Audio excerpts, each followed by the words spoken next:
Movie की शुरुआत में हम रिचर्ड नाम के एक अमीर शख्स को देखते हैं जो अपनी गर्लफ्रेंड के साथ एक बहुत ही विशाल रेगिस्तान में हंटिंग करने के लिए अपने प्राइवेट हेलीकॉप्टर से आता है। दरअसल रिचर्ड की शादी हो चुकी है, इसीलिए वो अपनी सीक्रेट गर्लफ्रेंड को लेकर उस जगह पर 5 दिन के आया था ताकि कोई उसे डिस्टर्ब न करे। रिचर्ड का पायलट जाते वक्त उसे एक खास किस्म का ड्रग्स देता है। अब उस घर में आने के बाद दोनों एक साथ बहुत मजे करते हैं और एक साथ काफी अच्छा टाइम स्पेंड करते हैं। इसी तरह से उनका एक दिन उस रेगिस्तान वाले घर में गुजर जाता है। सुबह होने पर जेनिफर ब्रेकफास्ट कर रही थी कि तभी अचानक से बाहर वो 2 लोगों को देखती है जो कि बंदूक लिए हुए खड़े थे। उन्हें देखकर वो डर जाती है और वो जल्दी से रिचर्ड को बुलाती है। यहाँ रिचर्ड उन्हें देखते ही पहचान जाता है क्योंकि वो दोनों उसके दोस्त ही थे, जिनमें एक का नाम स्टैनली और दूसरे का नाम जॉन होता है। दरअसल वे लोग भी रिचर्ड के साथ हंटिंग करने के लिए ही वहाँ पर आए थे। यहाँ स्टैनली जेनिफर को गंदी नजर से घूरने लगता है। यह देख उसे अच्छा नहीं लगता और फिर वो अंदर चली जाती है। उसके जाने पर रिचर्ड कहता है, यार मेरी न्यू गर्लफ्रेंड है, ध्यान रहे इसके बारे में मेरी वाइफ को पता नहीं चलना चाहिए। इस पर दोनों हंसने लगते हैं और फिर शाम होने पर वे सभी एक जगह बैठकर काफी एंजॉय करते हैं। लेकिन यहाँ पर भी स्टैनली की नजर जेनिफर पे होती है और वही जॉन भी उसे घूर रहा होता है। तभी वे लोग रिचर्ड के हाथ में वो ड्रग देख लेते हैं और फिर पूछने पर वो बताता है कि ये एक बहुत ही खास किस्म का ड्रग्स है जिसे लेने के बाद इंसान का सारा दर्द खत्म हो जाता है, यहाँ तक कि वो अपनी बॉडी को भी काट सकता है। इसके बाद रिचर्ड उस ड्रग को जेनिफर को देते हुए छुपाने के लिए कहता है और फिर जेनिफर जाकर उस ड्रग को अपने लॉकर में छुपा देती है और फिर म्यूजिक ऑन करके डांस करने लगती है और फिर अपने साथ रिचर्ड को भी डांस करने के लिए बोलती है। लेकिन उसका मूड नहीं था, इसलिए वो स्टैनली के साथ ही डांस करने लगती है। इससे स्टैनली बहुत खुश होता है और फिर डांस करते वक्त जेनिफर की बॉडी को टच करने लगता है। यह देख रिचर्ड जेनिफर को उठाकर अपने कमरे में ले आता है। अब सुबह होने पर जेनिफर को रिचर्ड कहीं भी नहीं दिख रहा था तो थोड़ा परेशान होती है और फिर उसके लिए स्टैनली के पास आती है और फिर उसके बारे में पूछती है। तो स्टैनली कहता है कि वो कुछ काम से बाहर गया हुआ है और यही दोपहर तक वापस लौट आएगा। अब यहाँ स्टैनली काफी एक्साइटेड दिख रहा था क्योंकि उसके दिमाग में जेनिफर के लिए कुछ और ही खिचड़ी पक रही थी और साथ ही वो दोनों ही उस घर में अकेले बचे थे, इसीलिए स्टैनली उसे गंदी नजर से घूरने लगता है। यह देख जेनिफर को ठीक नहीं लगता, इसलिए वह अंदर अपने कमरे में चली जाती है। लेकिन उसका पीछा करते हुए स्टैनली उसके कमरे में चला जाता है जो उसे कपड़ा चेंज करते हुए देख लेता है। लेकिन जब जेनिफर उसे देखती है तो उसे इस तरह अपने कमरे में देख काफी डर जाती है। इसके बाद स्टैनली उसके पास आता है और उससे पूछता है कि तुम मेरे बारे में क्या सोचती हो, क्योंकि मैंने जब से तुम्हारे साथ डांस की है मैं तब से तुम्हारा दीवाना हो गया हूँ। मगर जेनिफर यहाँ उसे साफ साफ मना कर देती है क्योंकि वो उसके बारे में ऐसा कुछ भी नहीं सोचती। यह सुनकर स्टैनली गुस्सा होता है और उसके साथ जबरदस्ती करने लगता है। अब यहाँ जेनिफर अकेली थी, वह करे भी क्या करे। लेकिन इसी वक्त वहाँ जॉन आ जाता है। जॉन को देखकर जेनिफर को लगता है कि शायद ये मेरी मदद करेगा, लेकिन वो उसकी मदद करने के बजाय दरवाजा बंद करके वहाँ से चला जाता है, यानी कि वो उसके साथ ही मिला हुआ था। और फिर स्टैनली जेनिफर के साथ बहुत बुरा करता है। कुछ टाइम बाद जब रिचर्ड वापस आता है तो उसके कमरे में जाता है और उसे रोता देख उसे चुप रहने के लिए बोलता है और कहता है सो जाओ बेबी, सुबह हम देखेंगे उनके साथ क्या करना है। लेकिन जेनिफर से जल्दी से हेलीकॉप्टर बुलाने के लिए कहती है क्योंकि अब उसे वहाँ पर बिल्कुल भी ठीक नहीं लग रहा था, वह सीधा घर जाना चाहते थे। अब इसी तरह से रात बीत जाती है और सुबह होने पर रिचर्ड जेनिफर के पास आता है और उससे कहता है मैंने तुम्हारे अकाउंट में बहुत सारे पैसे जमा करवा दिए हैं और साथ ही कहता है कि जो हुआ उसे बुरा सपना समझकर भूल जाओ। लेकिन यह सुनकर जेनिफर उस पर गुस्सा हो जाती है और उसे जल्दी से हेलीकॉप्टर बुलाने के लिए कहती है क्योंकि यहाँ पर सब कुछ जाने के बाद भी रिचर्ड अपने दोस्त की तरफ से ही बोल रहा था। अब जेनिफर अपने सामान को पैक करने लगती है तो रिचर्ड कहता है बेबी तुम इतनी खूबसूरत हो ही कि कोई भी मर्द तुम्हें देखकर अपने आप को रोक नहीं पाएगा। मैंने मान लिया कि मेरे दोस्त से गलती हो गई है, अब उसे माफ भी कर दो। लेकिन यह सुनने के बाद जेनिफर और ज्यादा गुस्सा हो जाती है और इस घटना के बारे में वो उसकी वाइफ से बताने की धमकी देती है। वाइफ का नाम सुनते ही रिचर्ड गुस्सा हो जाता है और उसे जोर से एक थप्पड़ मार देता है, जिससे जेनिफर डर जाती है और फिर वहाँ से भागने लगती है। उसे भागता देख वो तीनों उसका पीछा करने लगते हैं और फिर भागते भागते जेनिफर एक ऊंची चट्टान के पास चली जाती है और वे सभी उसे समझाने की बहुत कोशिश करते हैं और उसे शांत होने के लिए बोलते हैं कि जल्द ही हम यहाँ हेलीकॉप्टर बुला दे रहे हैं। और फिर यहाँ रिचर्ड किसी को कॉल करके भी बोलता है।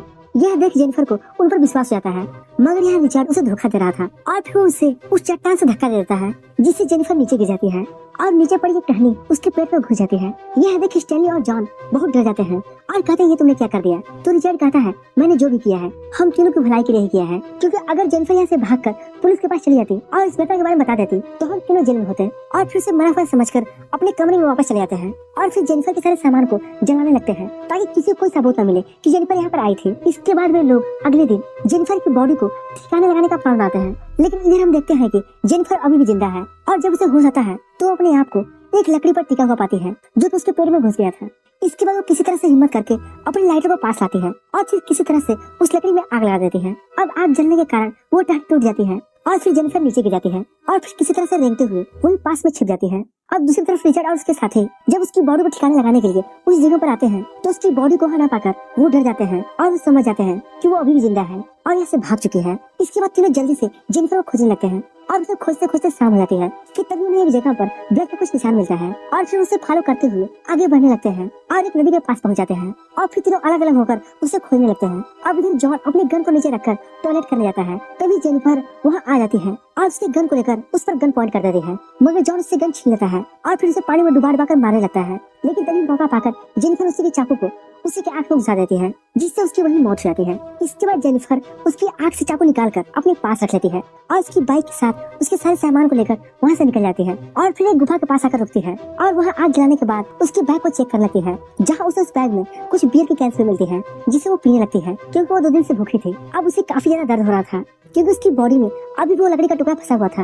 इसके बाद जेनिफर अपने लॉकेट से उस ड्रग्स को बाहर निकालती है जिसे रिचर्ड ने छुपाने के लिए दिया था। अब वो उस ड्रग को ले लेती है, जिससे वह थोड़े ही समय बाद अपने सारे दर्द को भूल जाती है और धीरे धीरे उस लकड़ी के टुकड़े को अपने पेट से बाहर निकाल लेती है और फिर जख्मों को ठीक करने के लिए बियर के कैन को गर्म करके अपने घाव पर लगा देती है। अब अगले दिन हमें स्टैनली को दिखाया जाता है, जो कि अपना मुंह धोने के लिए उसी नदी के पास आया था। वो अपना मुंह धो ही रहा था कि तभी उसके सामने जॉन की डेड बॉडी आ जाती है, जिसे देखकर वो काफी ज्यादा डर जाता है। तभी वहाँ पर रिचर्ड भी आ जाता है। जॉन की हालत देखकर रिचर्ड भी काफी ज्यादा हैरान होता है और दोनों उसकी हालत देखकर समझ जाते हैं कि इसे कोई और नहीं बल्कि जेनिफर नहीं मारा है। अब रिचर्ड स्टैनली पर काफी ज्यादा गुस्सा होता है और उसे एक पंच मारकर उसकी नाक को तोड़ देता है, क्योंकि उसी की वजह से रिचर्ड काफी ज्यादा मुसीबत में पड़ने वाला होता है। अब आगे हम जेनिफर को देखते हैं, जो होश में आने के बाद अपने घाव को देखती है, जो कि अब ठीक हो चुका था। इसके बाद अपने बंदूक लेती है और बाहर आने के बाद एक दूरबीन से उन दरिंदों को देखने लगती है। उधर स्टैनली, जिसका नाक टूट चुका था, वह एक शीशे की मदद से अपने नाक को ठीक करने की कोशिश कर रहा था।